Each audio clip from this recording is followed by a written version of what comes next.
Ethiopian government is disputing charges of ethnic cleansing in the Tigray conflict, calling allegations by the United States unfounded. The conflict began in last November, when President Ahmed Abiy sent government troops into the Tigray region after an attack on federal military facilities. Thousands of civilians have so far been killed in the conflict. I'm joined now by Professor Mammo, a Pan-African scholar and lecturer. Professor, thank you so much for speaking to us this morning.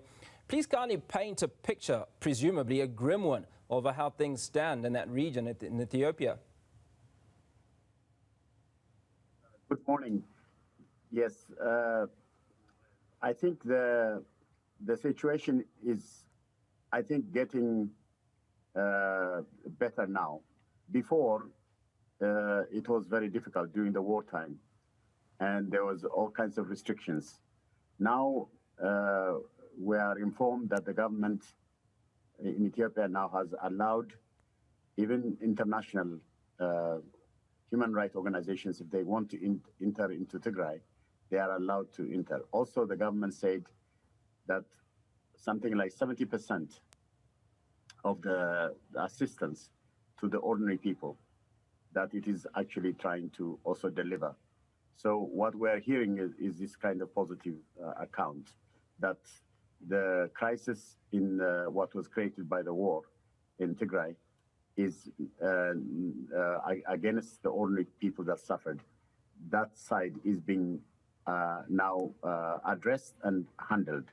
Now, exactly how it's going in terms of ultimately that the situation becomes normal is something that we all need to observe. The other thing that happened is also that the government now has said that all the Tigrayan people who lost their jobs and because of this disruption now can go back to their work, unless only those people that have been charged on the criminal account, only those are the ones that are not going. But the rest, everyone is now, I'm told, at least I'm informed from the government statement, that they are trying to stabilize the situation there.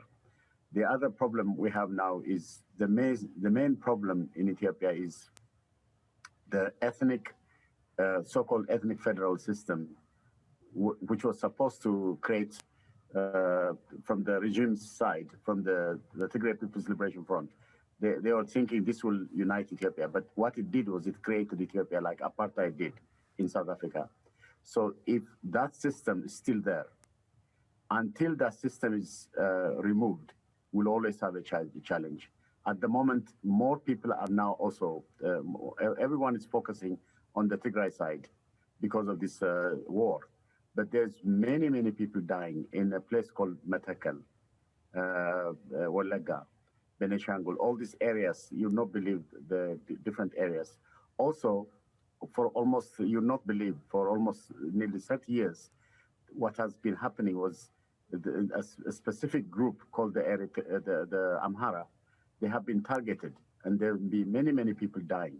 In other words, the genocide is not just something that happened now with the current war, but it has been going on for many years. Why are they being targeted, Professor? I beg your pardon? Why are they being targeted? They targeted the Amhara for this reason. I don't know, may have explained this to you.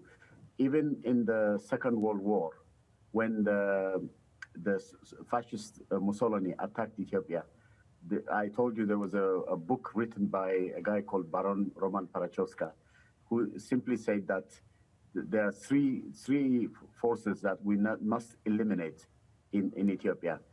One, he says, is the imperial government, where Emperor Haile Selassie, this kind of people were running. The second, he said, is the Ethiopian Orthodox Church.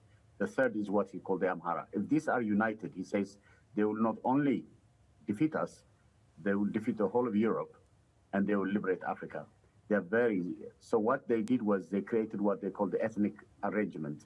The ethnic arrangement that Mussolini did is what they copied, the Tigray People's Liberation Front, the divide and rule type thing.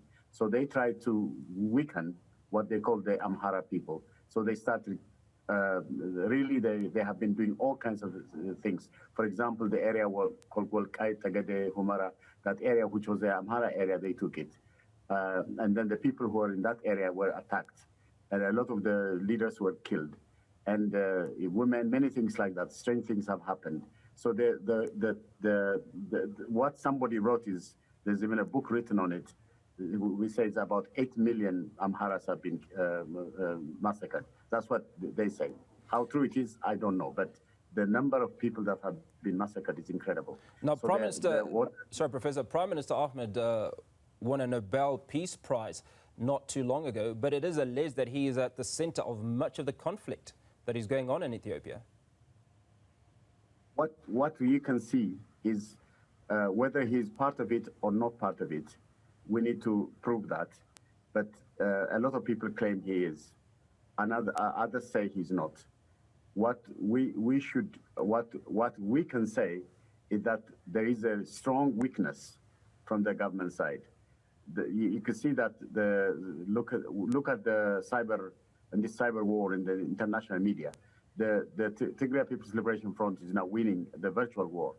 They may have lost the battlefield in the military in Tigray, but they are now all over the world. The government is the public relations side of the government is not that strong.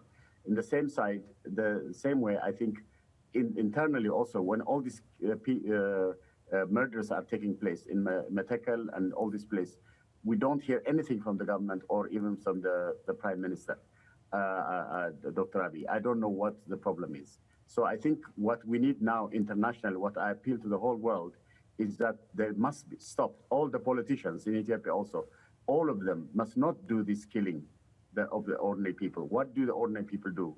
I mean, they are not part of anything. Why are they killing them, murdering them, identifying them based on ethnicity and murdering them? So you're right that we need to appeal to the government, to Dr. Abiy, all of them, to act very strongly to stop all this murder that's going on in Ethiopia. We must really learn also from here, from South Africa. I think South Africa has a great experience moving from conflict to reconciliation. I think that lesson from South Africa also must be shared. I have been asking the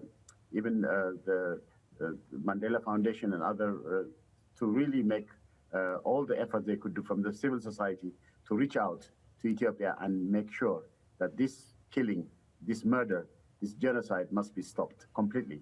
I think that's my advice. Professor, thank you kindly for your time this morning.